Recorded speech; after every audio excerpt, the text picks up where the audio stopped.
President Cyril Ramaphosa has downplayed the Constitutional Court decision denying him direct access to challenge the Section 89 panel report on Phala Phala. Now, Ramphosa's spokesperson, Vincent Magwenya, says the president's view remains that it was, in fact, the right approach to approach the apex court. Magwenya says Ramphosa's legal team will now meet to discuss a way forward. But let's unpack the story for you. We're joined by former Scopa chairperson Themba Godi via our video link this morning. Mr. Godi, thanks very much indeed for joining us. It surely must be a blow for the president, no matter what the sort of spin around this Constitutional Court decision is, for him to now have to approach a lower court. What do you make of it? No, indeed, it is very significant. Yeah. Because what has come to prevail has been the fact that the president does not seem to lose court cases. And the precedence of Judge Zondo going directly to the apex court when there was an application in the High Court which was accepted. So it was assumed that it was most likely to be heard by the Constitutional Court. The fact that they rejected it has sort of said, no, you are not different from any other person. Go and start right at the back. So it can be dismissed as as nothing. It is significant because it says you can't assume privilege simply because you are the president of the country. Yeah, I mean, essentially, this is sort of the angle that one of the newspapers this morning are going with. Essentially, it's the Constitutional Court saying that President Cyril Ramaphosa's application to review that Section 89 panel report doesn't warrant their attention at this stage. No, very true. I mean, these are parliamentary processes and procedures.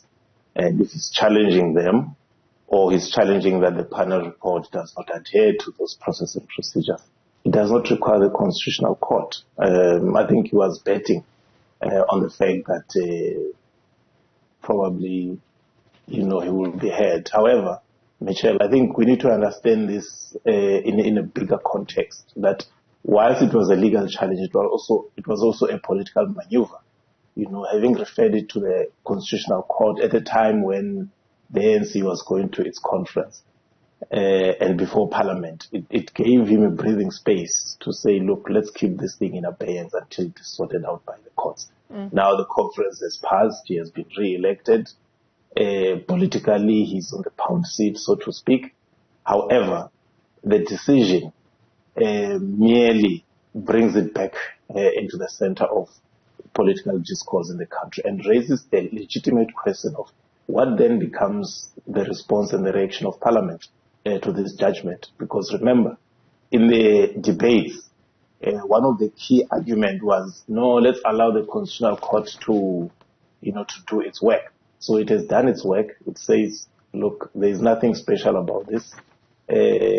Go back wherever you may need to go except here. So how then does Parliament react to this? I think that will be a point to watch. Mr. Godi, let's take our viewers back to the Section 89 panel report, right? Chaired by Justice Sandile Ngobo, a panel of 3 people investigating whether the president had a case to answer insofar as perhaps not upholding his oath of office as president. We know that report was tabled in Parliament, the ANC then using its majority in the House to push back against that report. Again, it raises questions, and this was a theme that came up time and time again at the state capture inquiry.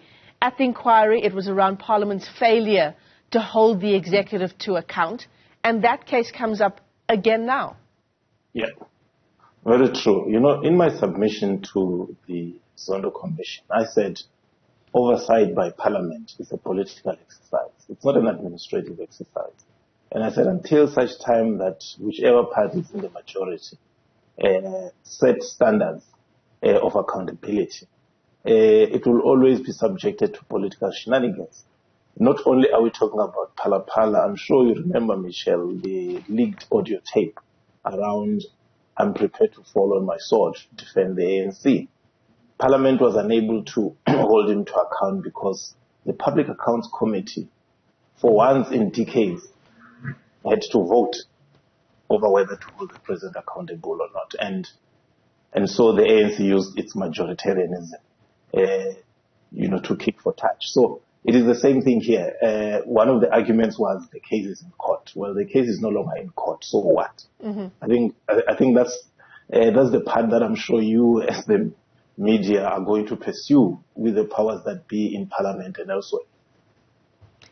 Parliament, the National Assembly, that is rejecting that report. It was in December of last year by 214 votes to 149.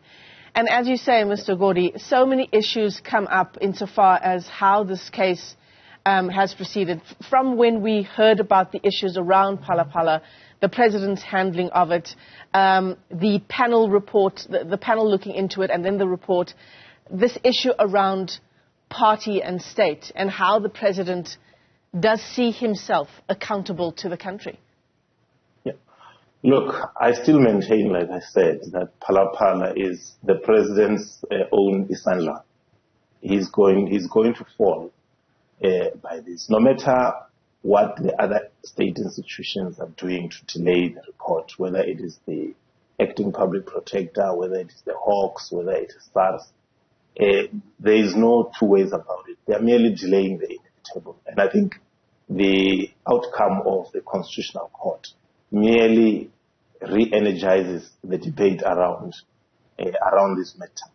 And for Parliament, and especially for the ANC, I think they are given an opportunity, a platform to demonstrate to the country that they have no issues with corruption.